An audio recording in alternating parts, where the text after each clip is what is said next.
철학 사상 세계관이죠. 헬라 세계관이죠.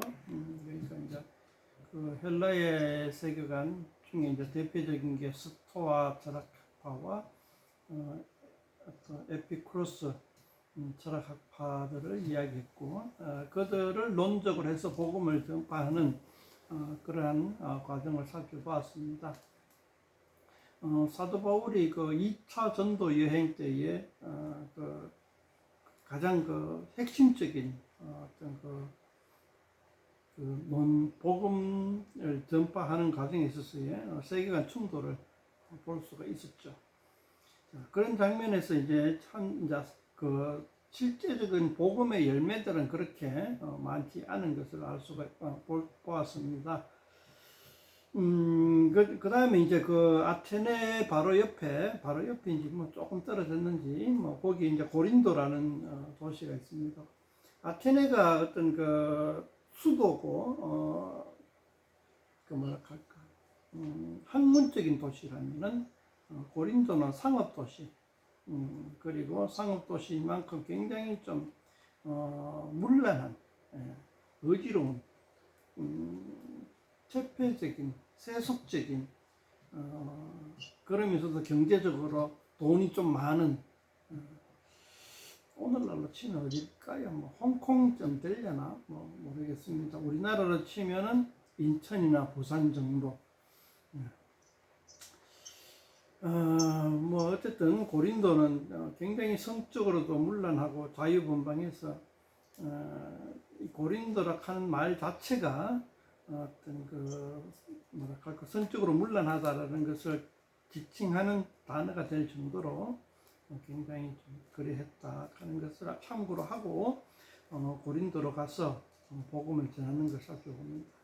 고린도에서 본문에 보면 한 1년 6개월 머물면서 그들을 가르쳤다고 하고, 우리 성경에 또 고린도 전후서를 보면은 고린도 교회에 쓴 편지를 볼 수도 있고, 고린도 교회가 꽤 바울 선교 중에서, 바울이 세운 교회 중에서 비중 있는 교회죠.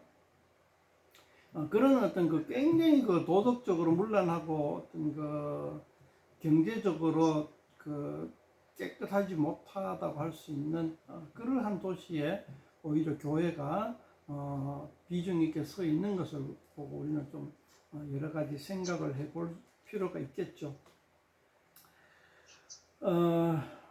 뭐 자세한 이야기들을 좀 하면 좋겠는데, 제가 이런 관계로 간단하게 전체적으로만 한번 전체적으로 결론적으로 한번 이야기를 하고 그렇게 하겠습니다. 첫 번째, 이 고린도에서 만난 사람이 첫 번째는 아굴라와 브리스길라라는 부부입니다. 이 아굴라와 브리스길라는 사도 바울이 복음을 전해서 예수 믿는 사람들이 아니고 그 이탈리아 로마에서 있다가 거기서 예수님을 믿고 그 유대인들을 갖다 추방하라는 그 황제 클라우디오 황제의 명령에 의해서 로마에서 추방당한 유대인 부부입니다. 그 추방당해가지고 이제 저기 그리스 땅으로 왔고 고린도까지 와서 예수 믿는 생활하는 도중에 사도 바울 일행과 만나게 된 거죠. 요 관계에서 우리가 생각해 볼 거는 뭐냐 하면은, 사도 바울만 선교 여행을 가면서 복음을 전한 것이 아니다. 복음은 이 바울 선교팀과 같은 선교팀들이 다양하게 많이 있었다고 추정해 볼 수가 있죠. 우리가 아굴라와 브리스길라는 아마 그 베드로 선교팀이 아닌가 이렇게 한번 추정해 볼 수가 있고요. 그 선교팀은 이미 로마까지 갔다. 이제 바울 선교팀은 터키 지방에서 1차 전도 여행 때, 선교 여행 때 터키 지방, 2차 선교 여행 때 그리스 지방으로 갔었잖아요. 그리스 지방에서 로마의 예수 믿는 부부를 만났단 말이죠. 로마에 벌써 복음이 전파되었고 예수 공동체가 생겨났다 하는 것을 알 수가 있는 거죠. 그리고 아굴라와 브리스길라 부부는 사도 바울과 어떤 그 전혀 색깔이 색깔이 잘 같았다. 다른 발을 찾지 못할 정도로 같았다. 그런 정도로 생각하고, 뒤에 보면은 아볼로라는 인물이 나옵니다.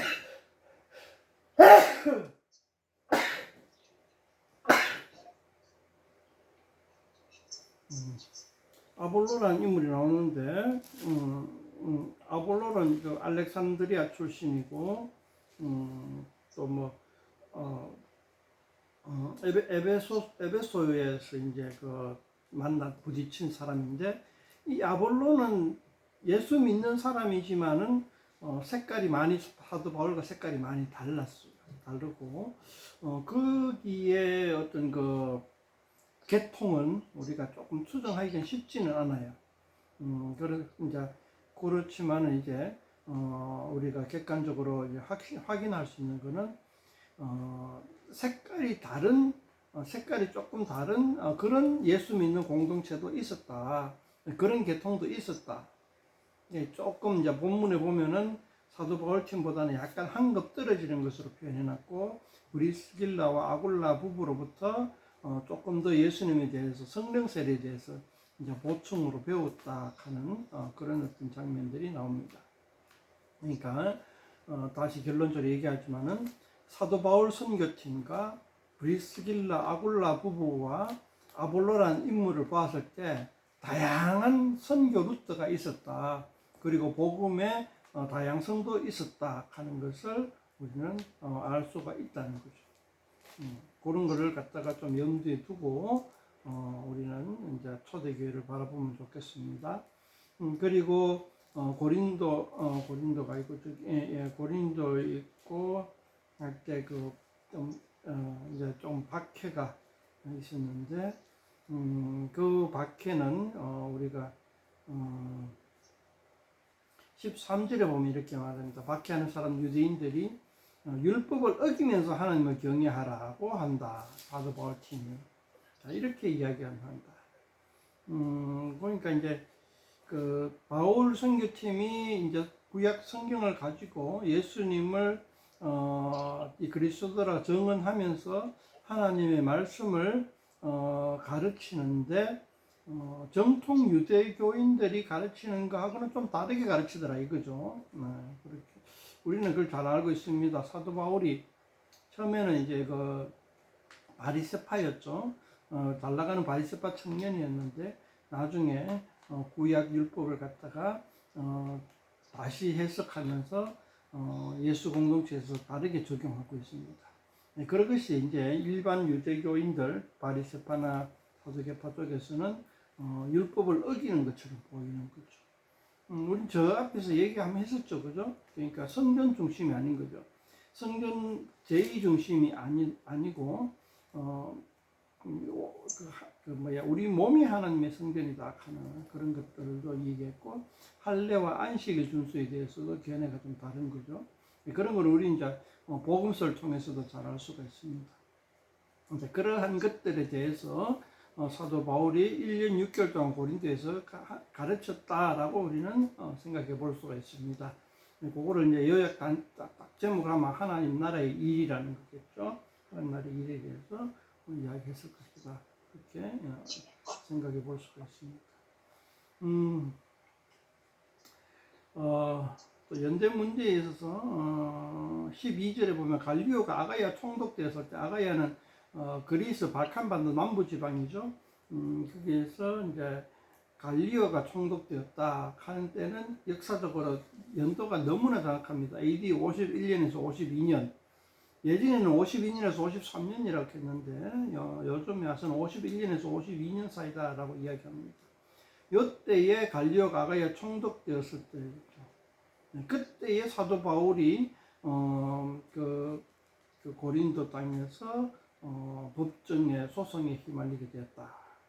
2차 선교 여행 막바지에 가서 그때가 AD 51년에서 52년이다. 연도는 너무나 정확하게 지칭할 수가 있어요. 그리고 이걸 통해서 다른 연도를 다 미루어 추정해보면 꽤나 정확하게 나올 수 있는 거죠. 그거는 이제 그냥 우리가 이제 참고로 일단 역사적 상황에 맞춰 볼 때 이제 참고로 한번 생각해 볼 수가 있다. 그 정도입니다.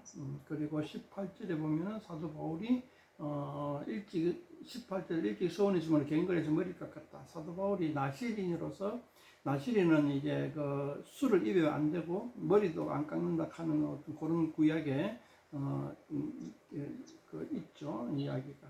그래서 이제 서원하면서 머리를 안 깎았다가 이제 서원 기간이 끝나서 갱걸에서 머리를 깎았다. 이 이야기가 왜 뛰어들어갔나라고 한번 생각해 볼 필요가 있어요.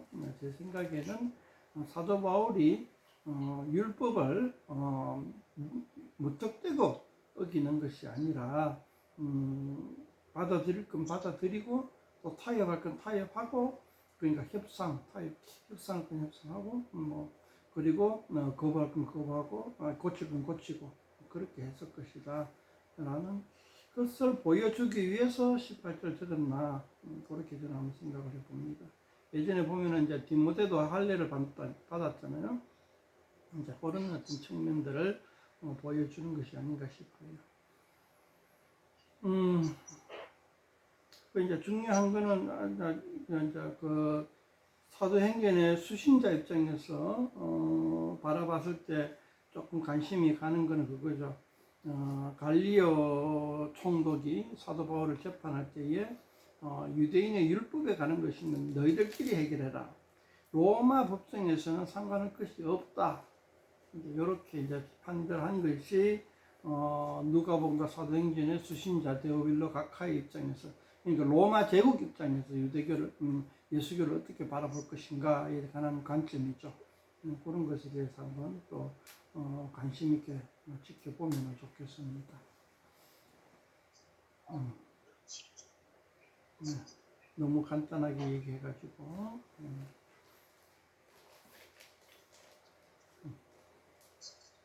질문이나 이야기할 거, 첨언할 거, 적용할 거. 은혜.